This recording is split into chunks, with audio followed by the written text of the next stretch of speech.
সম্মানিত ভিউয়ার্স, আমার শাশুড়ির পছন্দের খাবার ছিল এই তালের রস। আমি তালের রস নিয়ে এইভাবে ঘন করে নারিকেল এবং দুধ চিনি দিয়ে ওনাকে দিতাম। ওনার সাথে সাথে ওনার থেকে দেখে আমরা এই খাবারটা শিখেছি, মাঝে মধ্যে খাই। এখন তাল এনেছি, ভাদ্র মাসে প্রচুর তাল পাওয়া যাচ্ছে। তাল এনে ধুয়ে চামড়াটা ছিলে নিব। ছিলে নিয়ে একদম পানি দিয়ে একটু ঘষা দিলে, হাত দিলে দেখুন পাতলাটা এইভাবে টান দিলেই উঠে যাবে। এইভাবে টেনে পাতলা চামড়া থাকে, টান দিলে উঠে যাবে। এইভাবে ছিলে ফেলবেন। আমি এখানে 4টা তাল ছিলে রেখেছি এবং পানি দিচ্ছি। পানি দিয়ে কষলিয়ে নিতে হয়, হাত দিয়ে ঘষা দিয়ে নিতে হয়, কারণ রসটা আসলে তালের ভিতরেই থাকে, একটু নেওয়া কষ্ট আছে। এভাবে করে কষলিয়ে পুরো তালের সবগুলো রস নিয়েছি ঘন করে। নেওয়ার পরে এটা আমি ছাঁকনি দিয়ে ছেঁকে নিয়েছি।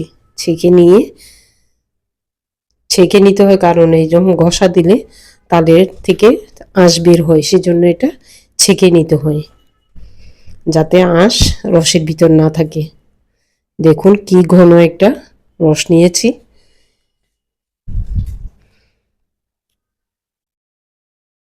এই রসটা আমি ছেঁকে নিয়ে চুলাতে বসাবো। চুলাতে মিডিয়াম আঁচে বসাবো।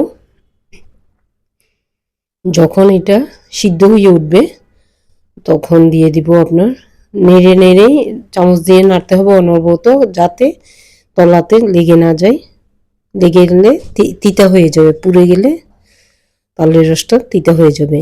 সিদ্ধ হওয়ার পর আমি দিয়ে দিচ্ছি নারকেল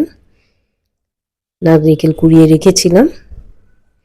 এই মজাদার খাবারটা আমার শাশুড়ি থেকে আমরা শিখেছি। উনি খুব মজা পেতেন এই খাবারটাতে। আমার শ্বশুরও নাকি খেতেন, তালের জন্য খুব পছন্দ ছিল ওনার। দেখুন কি সুন্দর ঘন হয়েছে। এখন এটা গরম গরম খেলে খুব মজা লাগবে, আমরাও খাবো। এই জন্য দুজনের জন্য 2টা বাটি নিলাম এবং বাটিতে ঢেলে ঠান্ডা করলাম। কিভাবে খাবেন রসটা তা দেখিয়ে দিলাম। দেখবেন ভিডিওটা, আমার চ্যানেলটা সাবস্ক্রাইব করবেন। নতুন নতুন খাবার আসলে ট্রাই করতে ভালো লাগে। তাছাড়া এটা ন্যাচারাল খাবার,